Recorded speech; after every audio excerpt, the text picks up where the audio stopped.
बिस्मिल्लाहिर्रहमानिर्रहीम। अस्सलाम वालेकुम। एक्सप्रेस स्पोर्ट्स पेज में मिर्ज़ा इकबाल बेग एक्सप्रेस न्यूज़ के नाज़रीन को खुशामदीद कहता है। पाकिस्तान और न्यूजीलैंड की क्रिकेट टीमें कल 5वें और आखिरी T20 इंटरनेशनल मैच में हैगली ओवल क्राइस्टचर्च में मध्य मुकाबल होंगी, लेकिन उससे पहले एक जो बड़ा धचका लगा है कि पाकिस्तान क्रिकेट के मामलात के हवाले से टीम पर भी गैर यकीनी सूरत हाल जो है वो इस वक्त है, क्योंकि ज़का अशरफ साहब ने पाकिस्तान क्रिकेट बोर्ड की मैनेजमेंट कमेटी के चेयरमैन के ओहदे से और फिर गवर्निंग बोर्ड के रुकन के ओहदे से इस्तीफ़ा दे दिया है। तो अब शाह खावर जो इलेक्शन कमिश्नर है, पाकिस्तान क्रिकेट बोर्ड के चीफ इलेक्शन कमिश्नर, वो कायम मुकाम चेयरमैन होंगे। ज़का अशरफ साहब के इस्तीफ़े के बाद जो सूरत हाल पैदा हुई है, बाज़ लोग ये कह रहे हैं कि नजम सेठी और ज़का अशरफ के दरमियान जो पुरानी चक्कलिश चल रही थी 2012 से, इस मरतबा नजम सेठी चित करने में कामयाब हुए ज़का अशरफ को, और उससे पहले ज़का अशरफ ने नजम सेठी को चित किया। तो आखिर पाकिस्तान क्रिकेट में इस तरह के मामलात कब तक होते रहेंगे, इस हवाले से हम बात करेंगे। पाकिस्तान क्रिकेट के लिए ये साल बड़ा इंपॉर्टेंट है, क्योंकि जून में वर्ल्ड कप हो रहा है T20। अभी तक जो आपने कोच का तकर्रुर किया है मोहम्मद हफीज़ का, उनका कॉन्ट्रैक्ट रिन्यू नहीं हुआ। जो डायरेक्टर क्रिकेट है, कोच तो नहीं है, उसके अलावा चीफ सेलेक्टर हैं। बहुत सारी चीज़ें हैं जो ज़का अशरफ के दौर में जो फैसले किए गए, क्या यकीनन आने वाला चेयरमैन उन फैसलों को नल एंड वॉइड करेगा। बहुत सारी चीज़ें जिन पर हम बात करेंगे, और गुफ्तगू के लिए हमारे साथ स्टूडियोज़ में मौजूद हैं एक्सप्रेस ट्रिब्यून के sports editor, senior sports journalist Rishad Mahmood साहब। रिशाद महमूद साहब का एक तवील तजुर्बा है, बड़ी बड़ी ऑर्गेनाइजेशंस में इन्होंने काम किया, दी न्यूज़ में, डॉन में, हेरल्ड में, उसके अलावा अरब न्यूज़ में इन्होंने काम किया, मुख्तलिफ जगहों पर। अब ये एक्सप्रेस ट्रिब्यून के स्पोर्ट्स एडिटर हैं। इनकी क्रिकेट के हवाले से तो बड़ी गहरी निगाह है, तो इनसे हम बात करेंगे। लेकिन इससे पहले कि हम रिशाद महमूद साहब से क्रिकेट की गुफ्तगू का आगाज़ करें, आपको एक पैकेज दिखाते हैं पाकिस्तान क्रिकेट के मौजूदा हालात के हवाले से, और जब वापस आएंगे तो आज बहुत सारी बातें करेंगे। आपकी टेलीफोन कॉल्स भी शामिल करेंगे। अगर आप हमें कॉल करना चाहें तो 021 कराची का कोड डायल करें और 3580-4224 पर कॉल करें। 3580-4224 पर कॉल कीजिएगा। पहले पैकेज देख लेते हैं जी। पैकेज आपने मुलाहिजा किया और गुफ्तगू इस सिलसिले का आगाज़ करते हैं रिशाद महमूद साहब से, और इनके तजुर्बे की रोशनी में हम इनसे बात करते हैं। रिशाद साहब, गुज़िश्ता जो 15-13 महीने से जो गैर यकीनी अनसर्टेनिटी है पाकिस्तान क्रिकेट में, उससे आप क्या समझते हैं, पाकिस्तान क्रिकेट को फ़ायदा हुआ है, नुकसान? नहीं जनाब, बिल्कुल मैं समझता हूँ कि नाकाबिले तलाफ़ी नुकसान हुआ है। यानी मुझे याद है पाकिस्तान क्रिकेट बोर्ड कभी भी बेहतरीन अंदाज में नहीं चला, सिवाय आरिफ अब्बासी साहब के ज़माने में या उस ज़माने में पाकिस्तान ने वर्ल्ड कप भी करवाए। लेकिन उसके बाद जब से एडहॉकिज़म आया, पाकिस्तान क्रिकेट बोर्ड जो है वो अजीब मुश्किलात का शिकार है, मिस मैनेजमेंट का शिकार है। लेकिन ख़ास तौर पर उस हिस्ट्री को देखते हुए भी ये 13 महीने जो गुजरे हैं, ये तो बहुत ही ख़तरनाक और बहुत ही पाकिस्तान क्रिकेट के ऊपर रिफ्लेक्शन उनका नजर आ रहा है कि पाकिस्तान एक तो मुसलसल हार रहा है, जिस तरह की कंट्रोवर्सीज हो रही हैं कभी नहीं हुई। एक कप्तान को भी हटाया गया, उसके बाद दूसरे कप्तान को जिस तरह बनाया गया, चीफ सेलेक्टर को जिस तरह बनाया गया, एक आदमी को डायरेक्टर क्रिकेट अपॉइंट किया गया रातों रात, जिसका कोई तजुर्बा नहीं था। तो ये सारी चीज़ें जो हैं, ये समझ में नहीं आ रहा कि यानी एक क्वालिफाइड आदमी को अगर पाकिस्तान क्रिकेट बोर्ड का चेयरमैन बनाया जाता है तो उनको हर चीज़ का इदराक होता है और वो चीज़ों को, प्लेयर्स को साथ लेके चलते हैं। और जो ये देखिए गेम है, ये प्लेयर्स की वजह से है। अगर एडमिनिस्ट्रेशन इतना खराब है तो जाहिर है प्लेयर्स का भी रिफ्लेक्शन खराब हो रहा है। तो वो साफ नजर आ रहा है कि जिस तरह से हम न्यूजीलैंड की सीरीज हारे, उससे पहले टेस्ट सीरीज हारे, तो और अब PSL सर पे खड़ी हुई है और उस वक्त ये क्राइसिस क्रिएट हो गया है। तो ये बड़ा इसको सदमा होता है देख के कि एक ही गेम था जो हमारी कौम को यूनाइट करता है। कई दफा कहा जाता है क्रिकेट जो है तो लाइफ लाइन है इस कौम की, लेकिन उसको भी ऐसे अंधेरों में फेंक दिया गया है। लेकिन ज़का अशरफ साहब की इंटेग्रिटी पर कोई क्वेश्चन मार्क नहीं है कि वो करप्शन में कहीं मुलव्विस नहीं है, लेकिन जिस अंदाज से उन्होंने क्रिकेट के अफेयर्स चलाए, आप समझते हैं कि जो पहले उनका दौर था 2012-13 में जबरदस्त अंदाज से चलाया उन्होंने। पाकिस्तानी क्रिकेट टीम भारत के दौरे पर गई, आपको याद होगा, उसके बाद से पाकिस्तानी टीम कभी सीरीज खेलने नहीं गई, वर्ल्ड कप खेलने गई। तो उस वक्त के मुकाबले में बिग 3 का मामला आया, उन्होंने स्टैंड लिया। लेकिन इस वक्त ये जब 5 जुलाई 2023 में जब उन्हें नॉमिनेट किया गया मैनेजमेंट कमेटी का चेयरमैन और 7 जुलाई को उन्होंने चार्ज लिया, उसके बाद से वो मामलात को कंट्रोल नहीं कर पाए। आप इसकी बुनियादी वजह क्या समझते हैं? जी हाँ, देखिए इसमें एक तो ये कि वो टसल जो चले जा रही है जनाब नजम सेठी साहब की और इनकी, वो उसका एक प्रेशर जाहिर है उनके भी सबकॉन्शियस पर होगा मुसलसल कि कभी वो आ रहे हैं, कभी ये आ रहे हैं, कभी किसी का पल्ला भारी है, तो हर आदमी अपनी सीट बचाने के चक्कर में ज्यादा लगा हुआ है, बजाय इसके कि पाकिस्तान क्रिकेट बोर्ड को सुरखरू करें। तो क्या ऐसी उसको क्या सेव करें। कशिश है सीट में, क्या कशिश है? नहीं, वो तो देखिए, आपको तो कहा जाता है कि वजीर आजम पाकिस्तान के बाद ये सबसे ज्यादा लुक्रेटिव सीट है, जिसमें आपका एक तो क्लाउड बहुत होता है और असर बहुत होता है, दूसरे की शोहरत जो होती है बहुत ज्यादा, बार बार मीडिया के सामने, और फिर गैर मुल्की दौरे पे जाते हैं, $750 से ज्यादा डेली अलाउंस मिलता है। जनाब बहुत जबरदस्त बम्पर किस्म का अलाउंस है ये भी। लेकिन ये कि उसमें भी काशिफ साहब भी दौरों पे जाते रहे, लेकिन आप देखिए उसका इम्पैक्ट नजर नहीं आ रहा।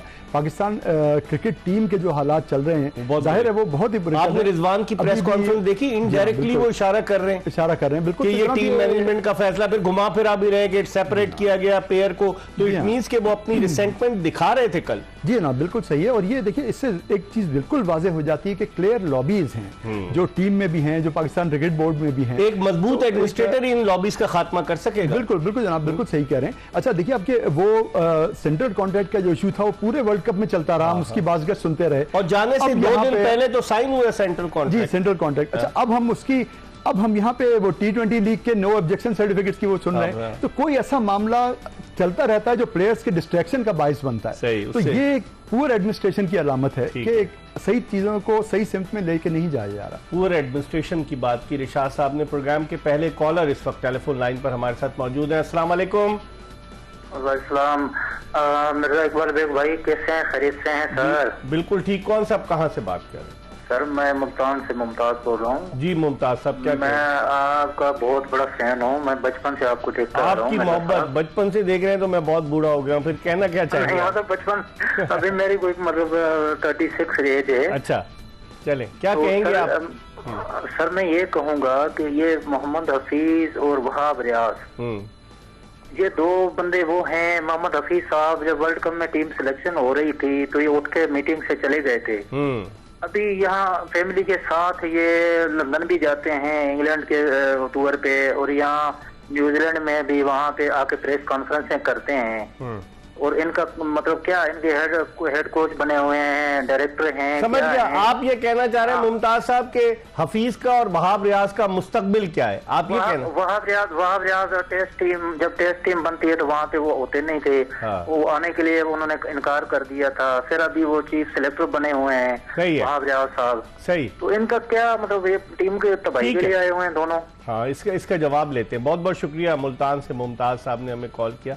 वाकई में जिस तरीके से हफीज को डायरेक्टर बना दिया गया, उसका कोचिंग का कोई तजुर्बा नहीं था। चीफ सेलेक्टर अगर बनाते तो समझ में आता है कि फॉर्मर पाकिस्तान कैप्टन, लेकिन हफीज की और जका साहब की पुरानी एक वाबस्तगी है। आपको याद होगा 2012 के T20 वर्ल्ड कप से कबल मिसबाह-उल हक एक तरफ बैठे, जका साहब के एक तरफ हफीज बैठे, और मिसबाह-उल हक ने कप्तानी छोड़ी, हफीज को कप्तान बना दिया गया। तो वो पुरानी वाबस्तगी जो है वो यहाँ पर भी आया है। तो आप समझते हैं कि जो फैसले किए गए, यानी हफीज को डायरेक्टर लगाना, फिर उसके बाद चीफ सिलेक्टर वहाब रियाज को लगाना, सुहेल तनवीर को जूनियर सिलेक्शन कमेटी का चेयरमैन लगाना, सबको माशाल्लाह पाकिस्तान क्रिकेट बोर्ड एक भारी मशाहिरा दे रहा है। ये नहीं कि ये फी सबीलिल्लाह आए सारे। तो आप समझते हैं ये फैसले दुरुस्त थे? नहीं जनाब, ये तो बुरी तरह से बैकफायर कर रहे हैं। और आप देखिए कि वो जिस सारी बात से ये कंट्रोवर्सी शुरू हुई थी, इंज़मामुल हक की, और उसमें वो एजेंट का एक आना, वो कितने प्लेयर्स को लिए हुए, वो बात तो कहीं दब गई बिल्कुल। और उसमें रातों रात एक इंज़मामुल हक को हटा के तौसीफ अहमद का नाम दिया गया। उस कमेटी का कभी पता ही नहीं चला।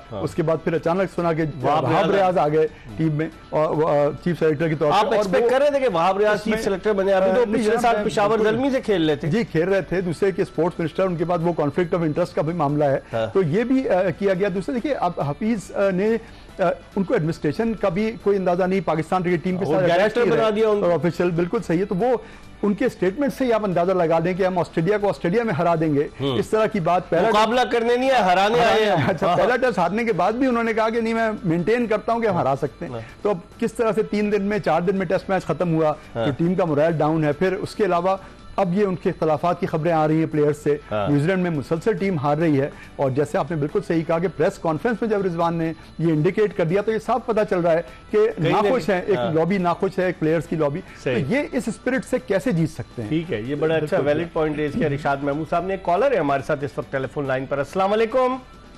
अस्सलाम वालेकुम सर। वालेकुम अस्सलाम। कौन साहब कहाँ से बात कर? मोहम्मद जिशान बोल रहा हूँ, गुजरावाला सिटी से। गुजरावाला से। क्या कहेंगे जिशान? मिर्जा साहब, पहले तो मैं आपका बहुत बड़ा फैन हूँ। बड़ी आपकी मोहब्बत, बहुत शुक्रिया आपका। कहना क्या चाहेंगे? आप लोगों की दुआएं हैं, बस आपकी मोहब्बत है, क्या कहना चाहेंगे? सर मुझे ये बताएं, हमारी जो पाकिस्तान की टीम के हालात हैं, जैसे कि हमारे बाबर आजम जो हुआ कैप्टन पाकिस्तान टीम का था, जिसका जो दिल करता है वो अपनी मनमानी करता है। देखे वो उसकी परफॉर्मेंस देखे, आपके जितने गुज़श्ता वो गुजरे हैं कैप्टन, उनमें सबसे बेहतर है, आपने उन्हें भी हटा दिया। अब पाकिस्तान की जो मौजूदा परफॉर्मेंस है वो इतनी बुरी है, ये क्या ये ऐसे ही चलती रहेगी? ये क्या पाकिस्तानी टीम है या लोगों की अपनी मनमानी से चलेगी? सही है, ये आपका अच्छा आपका कंसर्न था पाकिस्तानी टीम के हवाले से। जीशान साहब बहुत बहुत शुक्रिया, आपने गुजरांवाला से कॉल किया। प्रोग्राम में हम एक ब्रेक ले रहे हैं, रिशाद महमूद साहब हमारे साथ मौजूद हैं, मजीद बात करेंगे, आपकी टेलीफोन कॉल्स भी अपने प्रोग्राम में शामिल करेंगे क्योंकि हम आपकी राय को बड़ी अहमियत देते हैं। बात करेंगे कि बोर्ड के चेयरमैन की तब्दीली के बाद क्या होने जा रहा है। एक ब्रेक के बाद दोबारा आपको ज्वाइन करेंगे। Welcome back after the break. आप देख रहे हैं एक्सप्रेस स्पोर्ट्स पेज और हमारे साथ मौजूद हैं पाकिस्तान के senior sports journalist Rishad Mahmood साहब। अब टेलीफोन लाइन पर हमें ज्वाइन किया है पाकिस्तान के एक और सीनियर स्पोर्ट्स जर्नलिस्ट अब्दुल मोही शाह साहब ने। अब्दुल मोही शाह साहब तमाम खेल कवर करते हैं, क्रिकेट पे तो ख़ास तौर पर शाह साहब की बड़ी गहरी नज़र भी है, गिरफ्त भी है, कई स्टोरीज इन्होंने ब्रेक की हैं। इस्लामाबाद से चूँकि इन्होंने हमें ज्वाइन किया तो इनसे पूछते हैं कि क्या हुआ था 17 जनवरी की मीटिंग में। अस्सलाम वालेकुम मोही शाह साहब। वालेकुम जी मिर्जा साहब, आप खैरियत से हैं? मैं बिल्कुल ठीक हूँ शाह साहब। जब यहाँ 16 जनवरी को इजलास मुलतवी हुआ इसका मैनेजमेंट कमेटी का और 17 को इन्हें तलब किया गया, आप तो वहीं थे, तो क्या हुआ? क्या ज़का अशरफ साहब को उस वक्त कहा गया था कि आप रिजाइन कर दें या उन्होंने वॉलेंटियरली रिजाइन किया है? नहीं नहीं, इस तरह की बात नहीं है। देखें, जिन लोगों को खासकर जो वहाँ पे मौजूद थे या कोई एक दो साथी वहाँ पे मौजूद थे, उनको पता है कि एक 5 मिनट की मीटिंग हुई थी ज़का अशरफ और जो मिनिस्टर ऑफ IPC है फवाद हसन फवाद, उनके साथ। अच्छा। और वो 1-on-1 मुलाकात थी, उसमें कोई तीसरा बंदा बैठा नहीं हुआ था।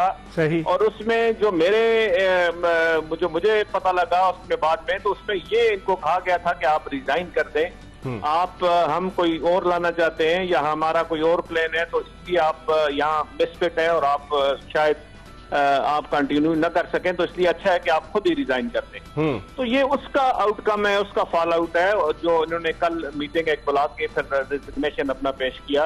और बड़ी अजीब सी बात है कि जब मीटिंग खत्म हुई तो मैं शाह खावर को मैंने वैसे ही क्वेश्चन किया। मैंने कहा जी अब तो सारे अख्तियारात आपके पास आ गए हैं, ball is now in your court. ये कोर्ट एंड कोर्ट में आपको बता रहा हूँ। साथ ही ज़का अशरफ साहब भी खड़े थे, तो उन्होंने कहा नहीं शाह साहब ऐसी बात नहीं है, हम मिलके कुछ फाइनल करेंगे। अच्छा। तो पता वहीं लग गया था कि इनको कह दिया गया कि आप रिजाइन करें। अच्छा। अब मिर्जा साहब क्वेश्चन ये बनता है कि अब आगे क्या लाया अमल होगा, किस तरीके से पाकिस्तान क्रिकेट बोर्ड जो है वो वर्क करेगा। रात को भी मेरी बात हुई शाह खावर साहब से, बड़े जाने माने एडवोकेट हैं। उन्होंने कहा शाह साहब जो तरीका है, जो कॉन्स्टिट्यूशन है, उसमें तो अब सारी पावर इलेक्शन कमिश्नर के पास आ गई हैं और इलेक्शन कमिश्नर वेट करेगा कि पैटर्न इन चीफ वो क्या हुक्म देते हैं, क्या वो नई MC बनाते हैं, मैनेजमेंट कमेटी नहीं बनाते हैं, या कि ज़का अशरफ के बजाय कोई और मेंबर वहां से नॉमिनेट करते हैं। तो ये सूरत हाल है। और अभी मैंने कोई 1 घंटा पहले मिनिस्ट्री के एक टॉप ऑफिशियल से बात की है। अच्छा। उन्होंने कहा जी अभी तक हमारे पास कोई ऐसी इत्तला नहीं है कि कोई प्राइम मिनिस्टर ने जो पैटर्न इन चीफ की है उन्होंने कोई नया नाम भिजवाया हो। इवन वीकेंड भी होता है, छुट्टी भी होती है, अगर इमरजेंसी में कोई नाम आता है तो ये इनको जरूर कॉल कर देते हैं नोटिफिकेशन के लिए कि आप ऑफिस आए और नोटिफिकेशन आके इशू करें। जी। लेकिन अभी तो शाह साहब 2 दिन की तो छुट्टियां आ गई हैं और फिर उसके बाद अब ये है कि बाज लोग अफवाहें गश्त कर रही हैं कि आरिफ सईद साहब जो पहले भी गवर्निंग बोर्ड के रुकन रह चुके, उनका नाम आ रहा है कि शायद उनको रखा जाए, और भी एक और आ रहे हैं, मुस्तफ़ा रमदे तो ऑलरेडी हैं। तो आप क्या समझते हैं, क्या अभी फिलहाल जो लग रहा है उससे यही है कि फिलहाल अभी इस गैप को फिल किया जाएगा और इलेक्शन जब हो जाए पाकिस्तान के कौमी असम्बली वगैरह के, नई हुकूमत आ जाए, तो उसके बाद ही पाकिस्तान क्रिकेट बोर्ड के चेयरमैन का फैसला हो? आपकी क्या राय है, आपको क्या इत्तला? मुस्तफ़ा रमदे साहब से भी मैंने बात की जी, मुझे कोई शक आया कि शायद उनका नाम है, तो उन्होंने कहा कि नहीं अभी तक मुझे भी कोई ऐसी इंफॉर्मेशन नहीं मिली कि मेरा नाम चल रहा है या मुझे किसी ने नॉमिनेट किया है, इस तरह की कोई बात नहीं है। तो मेरा ख्याल है ज्यादा चांस यही है मिर्जा साहब कि ये कंटिन्यू शायद थोड़ा अर्सा करे ये इसी तरह का वैक्यूम थोड़ा अच्छा रहे और जब तक नई गवर्नमेंट नहीं आती कोई परमानेंट डिसीजन नहीं हो सकता है कि एक जो नॉमिनी है वो प्राइम मिनिस्टर की तरफ से आ जाए। हाँ। लेकिन मुझे नहीं लगता कि परमानेंट एक सेटअप बनेगा जब तक कि नई गवर्नमेंट नहीं आती। लेकिन इस मैनेजमेंट कमेटी में तो तमाम लोगों का सियासी बुनियाद पर तकर्रुर किया गया था ना शाह साहब, आप खुद देखें ना कि किस तरीके से उनमें से एक जो है वो सूबाई असेंबली का इलेक्शन भी लड़ रहे हैं, खुर्रम करीम सुमरो साहब, और भी दीगर लोग हैं। तो आप नहीं समझते, लोग ये कहते हैं कि उनके साहबजादे के ये दोस्त हैं सारे जिनको कि मैनेजमेंट कमेटी में रखा गया ज़का साहब के, तो आप समझते हैं कि मैनेजमेंट कमेटी भी तब्दील होगी या वही लोग कंटिन्यू करेंगे? ये एग्जैक्टली बिल्कुल इसी तरह की बात है। देखिए, इसका भी मैं गवाह हूं कि जब ये मैनेजमेंट कमेटी बनने लगी थी तो उस वक्त फ्री हैंड दे दिया गया था ज़का अशरफ को कि अपनी मर्जी के बंदे आप इसमें डाल सकते हैं, और वो उन्होंने अपनी मर्जी के बंदे डाले। उसमें शायद ही किसी का किसी से क्रिकेट से कोई कनेक्शन हो या क्रिकेट में कोई हो। वही आपकी बात ठीक है कि उनके जो बेटे हैं ये सारे उनके दोस्त हैं जो उस वक्त मैनेजमेंट कमेटी में आए, इनका कोई नहीं है। बल्कि आज वो जो ऑफिशियल जिनसे मैं बात की मिनिस्ट्री के, तो वो कहते हैं शाह साहब ये जरूर देखिएगा आप कि ये जो लोग मैनेजमेंट कमेटी में हैं इनका ज्यादातर तो तल्लक ही नहीं है कोई क्रिकेट से।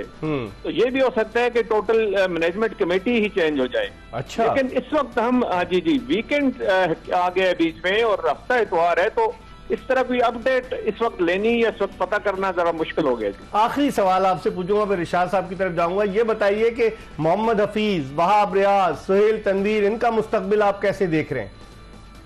मैं तो समझता हूँ जी कि जब क्रिकेट बोर्ड आता है वो अपने बंदे लेके आता है, और जब क्रिकेट बोर्ड चला जाता है या उसका हेड चला जाता है जिस पे सारा कुछ डिपेंड करता है, तो इन लोगों को भी रिजाइन देना चाहिए। वैसे भी मोहम्मद हफीज की क्या परफॉर्मेंस आप ये देख लें कि पीछे इतने मैचेस हो चुके हैं, 7 matches he has lost at a trout. मतलब अब इससे ज्यादा क्या होता है? आपने एक ऐसे बंदे को हेड कोच बना दिया जिसका कोई कोचिंग का एक्सपीरियंस नहीं है, सही, और वो ऊपर नीचे हम मारते रहे, T20 हो, टेस्ट मैचेस हो, ना कोई परफॉर्मेंस आ रही है, ना कोई समझ आ रही है कि कहाँ हो। जिस तरह के बैटिंग लाइन आप शफल कर रहे हैं और जिस तरह का बिल्कुल अनसेटल कर रहे हैं, तो मेरे ख्याल चेंजेस तो बनती हैं और चेंजेस होनी भी चाहिए, क्योंकि आगे वर्ल्ड कप आना है और वर्ल्ड कप पाकिस्तान के लिए वहाँ एक अच्छी कंपेटिटिव टीम को लेके जाना बड़ा जरूरी है। बहुत बहुत शुक्रिया। अब्दुल मोही Shah, senior sports journalist, Islamabad से हमारे साथ मौजूद थे।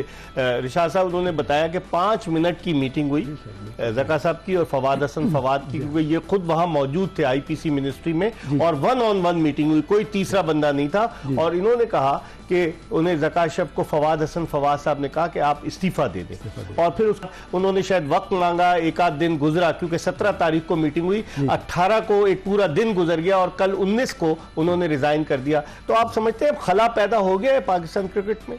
जी हाँ जनाब, मैं समझता हूँ कि बहुत सारे क्राइसिस एक साथ ज़ाहिर जन्म लेंगे इसकी वजह से। अब पाकिस्तान क्रिकेट टीम वापस आ रही है, PSL सर पे है, उसके बाद भी हमारे कई मैचेस हैं, फिर जून में वर्ल्ड कप है। हाँ। और उसके अलावा ये सारी तकरीरियाँ, जैसे मोहित शाह ने बिल्कुल सही कहा कि एक पाकिस्तान क्रिकेट बोर्ड का चेयरमैन अपनी टीम को लेके आता है, तो क्या ये सब लाइन से इस्तीफा देंगे या इनको हटाया जाएगा? तो फिर नई तकरीरियाँ, उनसे जो चीज़ें जन्म लेंगी, जो प्रॉब्लम्स जन्म लेंगी, वो भी हमारे सामने हैं। तो ये मैं एक बात ये जरूर कहना चाहता हूँ कि जो वेस्ट इंडीज क्रिकेट का हाल है वो पाकिस्तान का हो रहा है। दुनिया की पावरफुल टीम और वर्ल्ड कप के लिए क्वालिफाई नहीं कर सके, वो बिल्कुल रिफ्लेक्शन है उसका। लेकिन एक नजर डालते हैं, हमारे पास टेम्पलेट है, क्योंकि अक्टूबर 2011 के बाद से 11 मरतबा, कुछ लोगों ने कई बारियां ली, 11 मरतबा पाकिस्तान क्रिकेट बोर्ड के गुज़िश्ता 13 बरस में चेयरमैन तब्दील हुए। अगर आप देखें, एजाज भट्ट जो थे वो पहले अगस्त से अक्टूबर तक रहे, फिर ज़का अशरफ साहब आए, फिर ज़का अशरफ साहब के बाद नजम सेठी साहब आए, फिर ज़का अशरफ आए, फिर नजम सेठी आए, फिर उसके बाद शहरियार खान आए, फिर उसके बाद नजम सेठी दोबारा आए। नजम सेठी ने 4 बारियां ली हैं। एहसान मानी साहब आए, वो पूरा करके गए टेन्योर 3 साल का। रमीज राजा जो थे उनका टेन्योर पूरा नहीं हो सका, और फिर उसके बाद एहसान मानी साहब के रमीज राजा जो थे वो सितंबर 2021 से दिसंबर 2022 तक रहे। फिर उसके बाद नजम सेठी आ गए, और नजम सेठी साहब के आने के बाद ज़का अशरफ साहब आए। तो ये चूहे बिल्ली का खेल है, ऐसा लगता है कि म्यूजिकल चेयर गेम हो रहा है। ये क्या हो रहा है रिशाद साहब? जी हाँ, ये जनाब देखिए, इसमें यह है कि यानी गेम ऑफ क्रिकेट की ऐसे लग रहा है कि लास्ट प्रायोरिटी है, सबसे कम गेम की प्रायोरिटी है, सबसे ज्यादा प्रायोरिटी आप अपनी शख्सियत की है कि सीट बचाएं, गवर्न करें। कौन चूहे बिल्ली का खेल जो आप कह रहे हैं उसमें कौन काबिज होता है, हाँ। कौन कितने अरसे तक काबिज रहता है, ये असल में पावर गेम है। क्रिकेट की ऐसी तैसी जो हो रही है, मैं जो टेम्पलेट दिखाया था इसमें सिर्फ 2 ही आदमी है, एक एजाज भट्ट और एक एहसान मानी और शहरियार खान, 3 आदमी जिन्होंने अपना टेन्योर पूरा किया, वरना कोई 3 साल पूरे नहीं कर सकता। इस पर हम मजीद बात करेंगे। इस वक्त हम एक ब्रेक की तरफ बढ़ रहे हैं और ब्रेक के बाद जब वापस आएंगे तो रिशाद महमूद एक्सप्रेस ट्रिब्यून के स्पोर्ट्स एडिटर हमारे साथ मौजूद है, इनसे मजीद बात करेंगे, हमारा इंतजार कीजिए।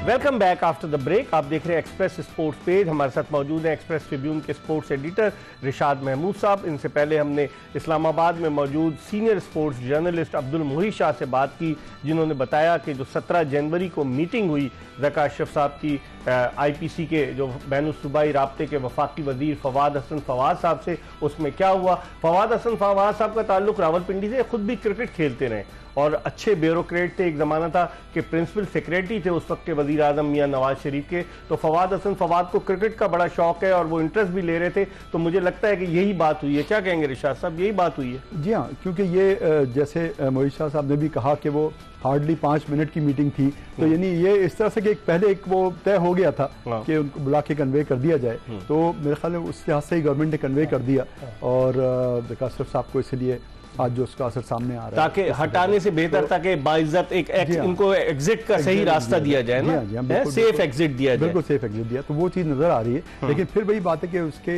यानी जो रिपरकशंस हैं वो क्या होंगे और जो उसके असरात हैं वो क्या होंगे, इसकी बहुत फिक्र है आपको, हमको, हम क्योंकि हम क्रिकेट से मोहब्बत करते हैं। बिल्कुल, तो हमें जो 30 साल से हम क्रिकेट कवर कर रहे हैं, तो मैं तो बड़े अदवार देखे, आपने भी देखे। आप बिल्कुल सही कह रहे हैं। लेकिन मेरे ख्याल में जब आरिफ अब्बासी थे तो वो क्रिकेट का वो दौर बड़ा एडमिनिस्ट्रेटिव वाइज, बिल्कुल जनाब, 2 वर्ल्ड कप करा देना। और वो आरिफ अब्बासी साहब का मशहूर जुमला कि हमने 4 आदमियों का स्टाफ तो वर्ल्ड कप करा दिया, तो 736 का। लेकिन अब बात लोग ये भी कह रहे हैं कि ज़का अशरफ के इर्द गिर्द जो लोग थे वो मफाद परस्त थे, उन्होंने अपने मफाद के लिए मिस गाइड किया ज़का अशरफ को, और वो ज़का अशरफ चूंकि चेयरमैन थे, सब कुछ इख्तियारात थे उनके, तो वो उनके चक्कर में आ गए। आप समझते हैं कि बहुत सारे लोगों ने फवायद भी हासिल किए? जी हाँ, नहीं यकीनन ये हुआ होगा मिर्जा, मैं इसमें कोई मुझे शक नहीं है, क्योंकि अक्सर दफ़ा ये है कि एडवाइजर्स ने ही मरवाया है इनको, कि जो एक आदमी को सिंसियर भी कर रहा है लेकिन उसको दूसरे डायरेक्शन में ले जाया जाए, कोई और पट्टी पढ़ाई जाए। लेकिन ये ज़रूर है कि मैं सोचा था कि क्योंकि दूसरी दफ़ा चेयरमैन के तौर पर आए हैं तो ज़का अशरफ साहब को कई चीज़ों का खुद भी इदराक होना चाहिए था, कुछ उनको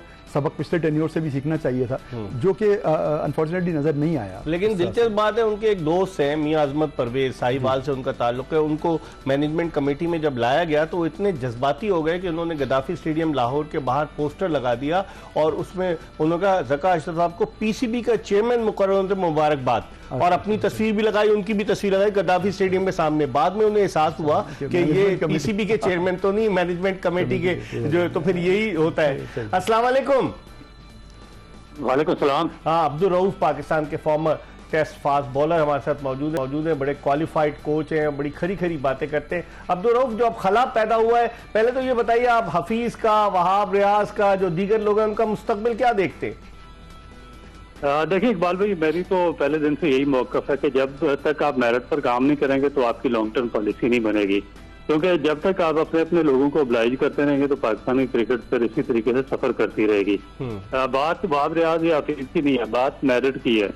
ना तो इससे पहले जो हमारे चेयरमैन थे वो मेरिट पर काम कर रहे थे और ना ही ज़का अशरफ साहब ने मेरिट पर काम किया, और जितनी भी उन्होंने भर्तियां की हैं वो अपने दोस्तों यारों में बांट दी थी। तो मेरा ख्याल है कि ये चीज ठीक करनी चाहिए, जिस बंदे का जो मेरिट है, जिसका जो राइट है और जो पाकिस्तान क्रिकेट को आगे बढ़ा सकता है, तो मेरा ख्याल है कि ये राइट टाइम है कि उसी को पावर देनी चाहिए। आप समझते हैं एक अच्छा एडमिनिस्ट्रेटर आना चाहिए पाकिस्तान क्रिकेट के हेल्म ऑफ अफेयर्स पर? बाद लोग कह रहे हैं नजम सेठी भी इंटरेस्टेड थे, लेकिन सुनने में आया कि वो PSL में ज्यादा इंटरेस्टेड है, कि PSL के वो कुछ चेयरमैन वगैरह बन के चलाए।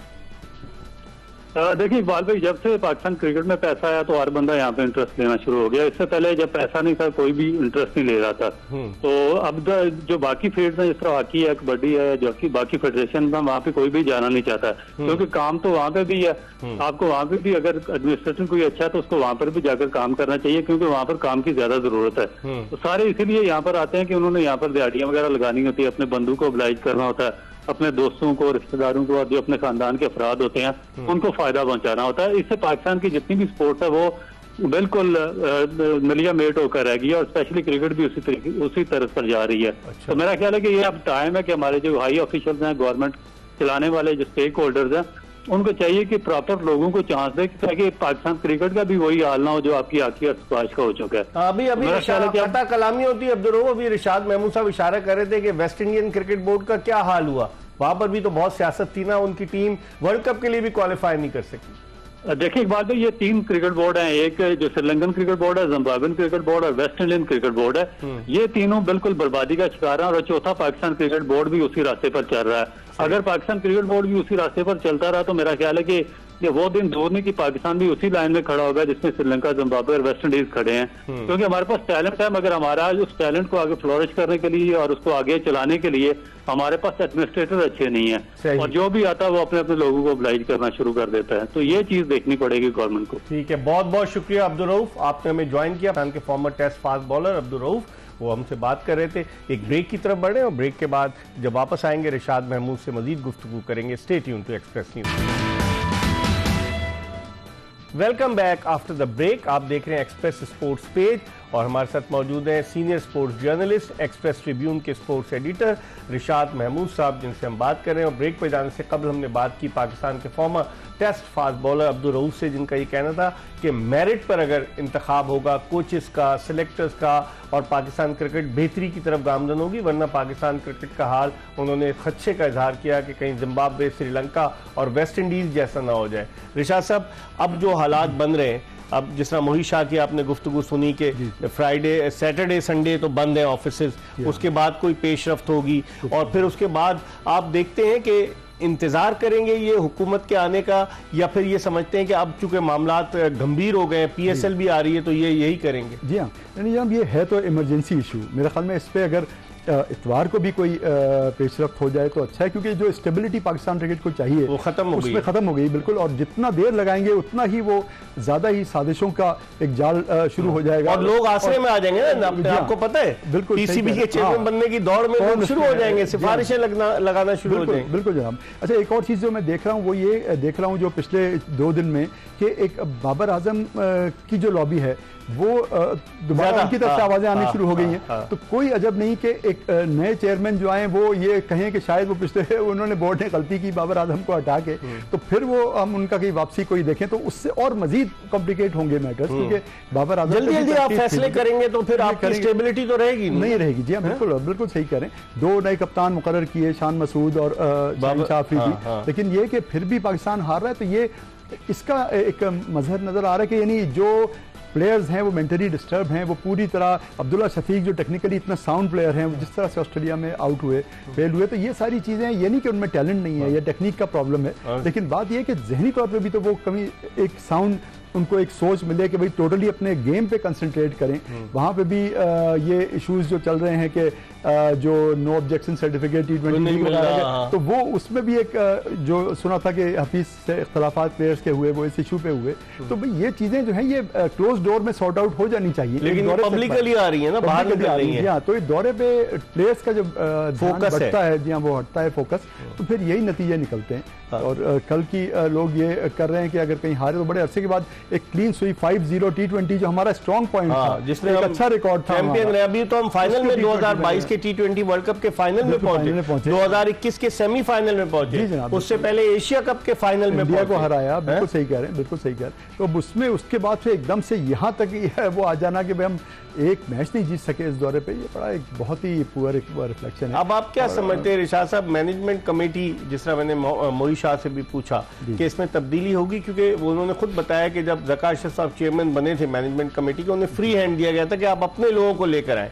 ये अलग बात है कि उनके साहबजादे के सारे दोस्त आ गए और कुछ गए भी, इंडिया भी गए, कुछ श्रीलंका गए देखने के लिए। अब आप मैनेजमेंट कमेटी में तब्दीली देख रहे हैं? जी हाँ, मुझे लग रहा है कि होगी तब्दीली, इस वजह से कि देखिए जो लोग शुरू में कोई भी टेस्ट क्रिकेटर नहीं है उनमें लेके आए थे। जी हाँ, बिल्कुल आप ठीक कह रहे हैं, कोई नहीं लेके आए थे, और जिन लोगों को एज एडवाइजर भी लाया गया, मिसबाह उल हक को और मुख्तलिफ लोग, वो साइड लाइन हो गए, और उन्होंने फिर टेलीविजन चैनल्स पे बैठ के ये बात कही कि भाई मैं इस बोर्ड से एसोसिएटेड नहीं रहना चाहता, क्योंकि जो सजेशन हमने दिए थे वो माने ही नहीं गए, उस पर अमल नहीं किया गया और पाकिस्तान क्रिकेट टीम सफर कर रही है। तो ये एक बड़ी जुमुहाली का शिकार नजर आ रही है पाकिस्तान क्रिकेट, जिसके लिए वाकई दिल दुखता है कि कहाँ पाकिस्तान की वो टीम थी जो जिसने 11 सीरीज सरफराज की कप्तानी में T20 11 सीरीज हम जीते थे। फिर सरफराज जिस तरीके से सरफराज को हटाया 2019 के वर्ल्ड कप के बाद वो तरीकेकार गलत था, फिर जिस तरीके से बाबर आजम को हटाया गया वो भी तरीकेकार गलत था। हम लोग कप्तान खेलते रहते हैं, उससे पाकिस्तान क्रिकेट सफर करता है। बिल्कुल जी हाँ, और जो आपने